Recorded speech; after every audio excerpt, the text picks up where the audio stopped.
Chris Clark is a former police intelligence officer turned cold case expert, and he joins us now. Chris, good morning. Good morning to you, Alex. Well, how do you go about researching cold cases? Because they are, I suppose, some of the most difficult, aren't they? I spend basically all of my waking time doing just that. Right. How do you go about it then? I normally research, first of all, the internet with the more modern cases and trawl what there is available. Another stage is the search of the National Archives to see if there's either a closed or open file held down there at Kew. And if there's nothing there, I then go to, first of all, the national newspaper archives, and then if that fails, I go down to the local studies library of where the case occurred and get them to research the local newspaper articles, which normally is the richest source of information. Have you managed to solve anything in the past in these cold cases? Well, I've written 2 books, Yorkshire Ripper, The Secret Murders, where I've sort of exposed Peter Sutcliffe to further crimes, and more recently I've written The Face of Evil, which is the true story of Robert Black, the child serial killer, where we put forward a number of other unsolved missing and murdered children. Talking about this particular murder, the Sweetshop murder, policing was, well, in 1957, so policing was very different in those days, wasn't it? Oh, totally. I mean, there was no intelligence systems, there's really no sharing of information. Police forces were very insular and parochial thinking, and they weren't sort of prepared for anything out of the ordinary. If a local chap committed a local murder, that was fine, but if there was something else involved, it was too complex, and they didn't really look in any other direction. It was sort of a May-Gray pre-Dixon of Doc Green era. You actually started having a look for information on the murder of Frederick Walter Jeffs, haven't you? Yes. I mean, my own input is the sequence of events didn't occur exactly as they've been described. I believe Mr. Jeffs actually took his little dog Perro for a walk in Worley Woods, and that's where the initial attack took place as he was getting out of the vehicle. Looking at it from a geographical profiling view, he was then taken on a ride via Reservoir Road where the dog was released to where his final destination was in Park Lane. For me, clearly there was some local knowledge in the Handsworth and Witton areas of the perpetrators, and to me it would look like why he was not left in Worley Woods and killed there was probably because the passenger in the vehicle was dropped off in Handsworth, and then the driver took the vehicle to where he was familiar with in the Witton area. So you think, in fact, well, just listening to what Daz was saying and you, that he could have been enticed into the vehicle by the woman that was seen in the sweet shop, the mystery woman. I've looked at that theory, but to me it was his normal routine to take the little dog after he closed the shop up, and I think that was his journey at 9:10 that evening, was to Worley Woods. But no one's actually looked and landscaped that area to see if there was a scene of crime at the time. So. But to me, geographically, that would be the answer. It was just a couple of miles from his home to the wood, and then a further 1.5 miles to where the little dog was released. And they've never found an attack zone in Reservoir Road area. Well, this is marvellous stuff. Chris Clark, thank you very much indeed for talking to us on the programme. You can hear the full story on Caroline Martin's show this afternoon from noon. Don't miss it. Like a good cold case crime story, don't we? Lunch with Caroline Martin, real life story today. It's one with a bit of a difference, really. Now, let me take you back, because on the 19th of April, 1957, the body of a man was discovered underneath some bushes of Park Lane in Handsworth. Now, he was later identified as 37-year-old Frederick Jeffs, a sweet shop owner from Quinton. Now, the body had extensive head injuries, and apparently this was caused by repeated blows from a blunt instrument. Now, the case gained national attention, but to this day, 60 years later, it remains unsolved. Now, Fred Jeff's nephew, Graham Rose, is trying to solve the mystery, and I caught up with Graham before the bank holiday weekend and asked, what can you tell us about Fred? Interestingly, there's not much left about the memory of him as a person, because the whole business of Frederick Jeffs, his legacy is his murder in a way. What remains is this story of this terrible crime that was committed on Maundy Thursday evening, 1957. And obviously, here we are at Easter time again. And it's 61 years since the brutal murder of Frederick Jeffs. He ran a sweet shop in Quinton, on Stanley Road, Quinton, which is now technically part of Worley, but was very much part of Birmingham then in the 50s. And his marriage had broken down about a year before, but he was running this sweet shop and tobacconists. And on the night of the Thursday, a mysterious woman entered the shop and was seen furtively talking to Fred. And Fred was overheard saying, and this is my great aunt who was in the shop, working the shop, and overheard this, "I'll see you later."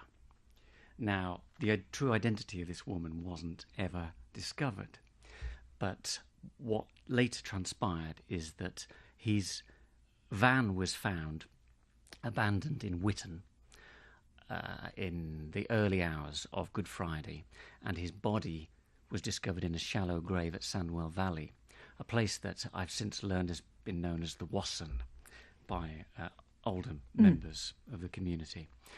And this was quite a notorious kind of Lover's Lane spot. It was very secluded, and two lads, 15-year-old lads from Smethwick, who were out birds nesting in the Wasson, stumbled across the body of Frederick Jeffs in a shallow grave covered with twigs and masonry. And how long had he been there when they found him? He had been there. The coroner reckoned he'd been dead about 16 hours. So it's almost certain that he was killed round about midnight on the Thursday, Friday. And do you know how he was killed? He was killed. He was beaten with a blunt instrument.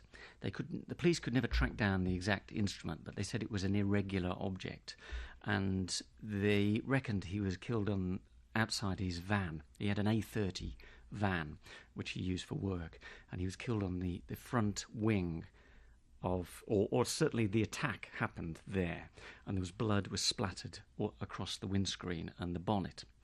The fact that there was blood and some vomit discovered in the back of the van suggests that he was bundled into the back of the van and wasn't actually dead, and he probably died at some point later, perhaps while being transported or after being beaten again. So that's all you know then? You don't know why he was there, what he was doing there, the fact that it was where it was and it's kind of known as Lover's Lane. Does that indicate anything to you? There was lots of speculation. The obvious suggestion is robbery, because Easter, as we know, is the most lucrative time for a sweet shop owner. Yeah. But Fred, given that Good Friday the banks were closed, Fred would have gone up to the bank on the Thursday evening to put the takings into a safety deposit box at the bank at Worley, and then would have taken his dog for a walk and etc. There was no money in the shop, and it was supposed that the shop was burgled. In fact, there was a sighting of the van outside the shop at about 11:45 with somebody behind the wheel and a mysterious brunette emerging from the shop. Now, so the police assume that this mysterious brunette was the same person who'd been in the shop earlier in the day, but they could never track her down. And so this manhunt was conducted by the constabulary, who pulled in the police from Worcestershire and Staffordshire. It was a really big deal. 25,000 homes in Worley were called upon for the investigations. And it was the first time that the Birmingham police had worked with a film crew to create a mini film to help spread information about the case. So there is this little document that exists on film which shows you the street and the police incident van outside the shop. So how long did it carry on for? How long were they searching for him? For a couple of weeks. It was very intense, and it filled the front pages of all the local newspapers, and it hit the national press as well. But then it started to dry up, and the trail went cold. There was a police photo fit, got a cartoon of the mysterious woman that was put out and publicised.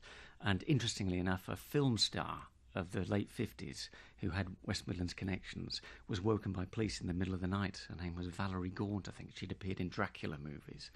Because somebody, a member of the public, had said, I know her. She's the woman off the Dracula movie. But she had a good alibi. It wasn't her. But it just dried up, and eventually other stories just started to pull on police attention, and it went cold. And to this day, the case remains unsolved. So you want answers, presumably. I mean, who first told you about all of this? Well, I mean, what did you when did you learn about it? I suppose we all have skeletons in the closet, but when I was a kid, perhaps in my early teens, I became aware of the story through my nan.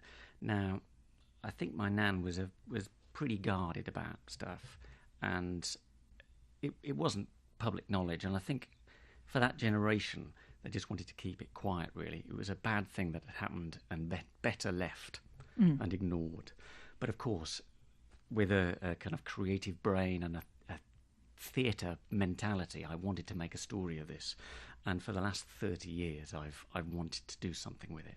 And I've been perhaps waiting for the right moment to make that possible. And why is now the right moment? Well, I think there are two things. One is that anyone with a living memory of the shop and Fred and the incident will be getting on a bit now. They'll be in their late 70s, 80s, 90s. And so this feels like a really good opportunity to talk to people who, whose memory is perhaps fading, or they can hold on to early memories of their childhood and have vivid recollections of this time. I want to capture a lot of those memories before they're gone. The second reason, I think, is the Birmingham Rep has put forward this proposal for community engagement projects through their Furnace project, and it seemed like a really good opportunity to tap into that and use the Rep as a vehicle for spreading the word. And I guess with the natural order of life, if you left it too much later, those people that were around that do remember will not be here, will they, to call upon? Absolutely. Yeah. And do you think there's any hope of people coming forward with information that they've sat on all these years? I mean, why now? Why wouldn't they have spoken out at the time? Well, my feeling when I started this is that I'm not sure whether anybody will remember it. Maybe it's just a personal story. As I've scratched the surface, I keep meeting people who know about it. They may know about it second-hand, or they may know about it first-hand. I was just speaking to a woman a couple of weeks ago who was in the shop buying her Easter eggs on the day that he was killed, and described for me how agitated he was in appearance, and that how he'd made her close the door behind her, which seemed slightly odd. It was out of character. Now, the suggestion from that tiny, tiny little thread of information is that he was suspicious that something was going on. And it's like little nuggets like that. It may be a throwaway comment that somebody makes. It's just a new possible lead into an avenue of investigation. And with something like this, I mean, it's a mystery. It's an unsolved mystery. You're going to want to try to get to the bottom of it, aren't you? I think with thrillers, with whodunits, there's always this romance about solving the crime. And here we have an opportunity to make a story about an already fascinating incident and crime that took place locally, but also to cast the net a little bit further and to say, okay, who out there does know something? And maybe, in the 50s, people were a little bit cautious about spreading information. If there was a possible kind of territorial or gangland connection to the crime, then people may have wanted to sit on the knowledge that they had and not reveal themselves. Well, those times are long gone now, and there's another opportunity to share your memories. And I guess what you say is right. A lot of families have skeletons in the closet. It may be a story that's just been passed down in the family. They do know something about this and could come forward now and actually share that information.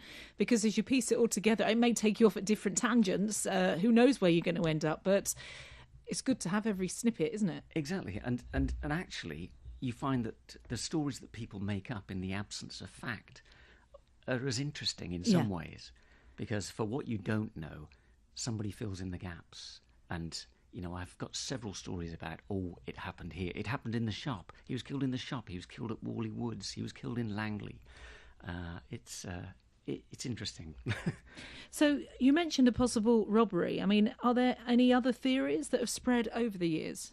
There's a theory that perhaps the woman or a woman that he was seeing, given that his marriage had already broken down and he had been in the company of women, and he may have wanted to keep that secret from the rest of his family, for example, that he was starting to see people who were connected to, darker criminal gangs or groups or families.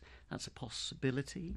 I've heard a suggestion that it might have been a gangster's mole that he'd been seeing, or maybe there's always the possibility that as a tobacconist and sweet shop owner, there was a protection racket going on. We don't really know. Tell us a bit about him, though, what sort of person he was. I mean, how did he end up there in the first place? What had he done? Well, he was originally born in Stirling, because his dad, my great-granddad, was up there during the First World War, and he was born just after the First World War. He worked at Longbridge just before the Second World War. He served in the army and was captured at Dunkirk and spent the rest of, as I understand it, the war in Stalag 7 in Moosburg, just outside Munich, where, curiously, he joined up with my granddad, his half-brother, who was also sent to Stalag 7. So at one point they were in the same camp. Now, the family rumour was that whenever a food parcel came through, my granddad would share his food parcel, and that Fred would be a bit more secretive about his. So it seems like Fred may have been a little bit more guarded, a bit more protective and insular. He, by all accounts, was perhaps a spoilt child. He was doted upon by his father. People who I've met who went into the shop said he was a very pleasant, always amiable, always friendly, always very generous of his time and attentive to you. I find it interesting that in the aftermath of the murder, people want to make sense of it and may weave their own kind of personality profile in the light of his death. So I always take everything with a pinch of salt, A human cannot be summed up in a sentence. A human is so many different strands of things. And that's partly why I want to talk to lots of different people about their opinions on this, to get this collective picture of what Quinton was like in the late 50s, about the sweet shop and about this mysterious person who disappears suddenly at the age of 37 in a brutal murder. But strangely, because of the nature of his death, there is a memory of him that continues, and through death he is remembered. But I'm also fascinated in where that memory just disappears. Eventually, no one will remember anymore. Fred Jeffs.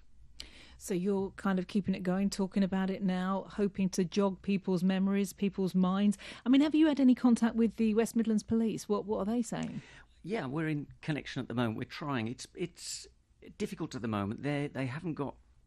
They're not very well resourced for this kind of inquiry, really. So there is a police museum and an archive, but it's manned by volunteers.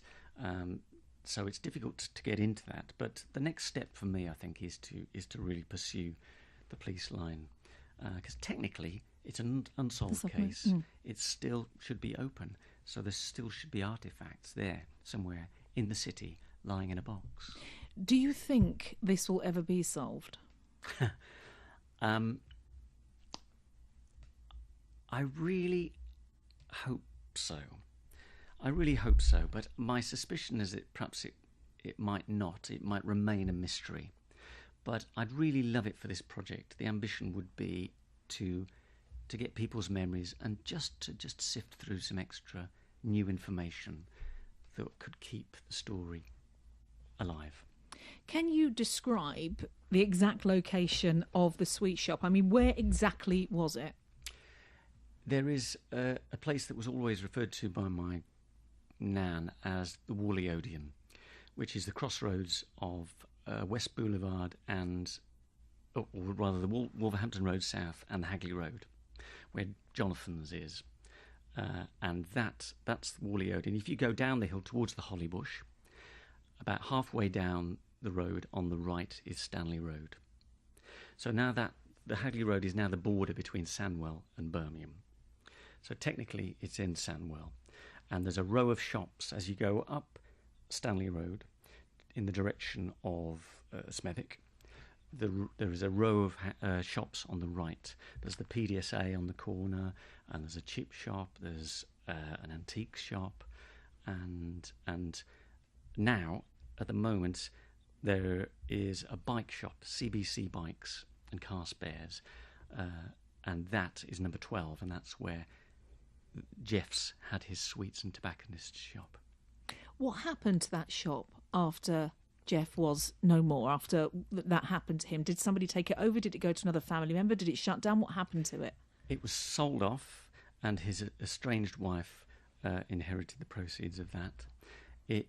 I'm not entirely sure what the next generation of it was, but strangely, during the course of doing this, I've met a woman who took on a sweet shop at number 12 in the late 70s.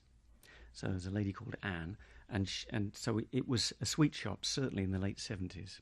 It then became a pet shop, and then in 1989 it became a bike shop, and it's been run by the Bowens, Andy and Carol Bowen. Right. Since then. So the lady that he was married to, that was Betty. How long was he married to Betty for? They were married in 1948 and they split in 1956, so it's about 8 years.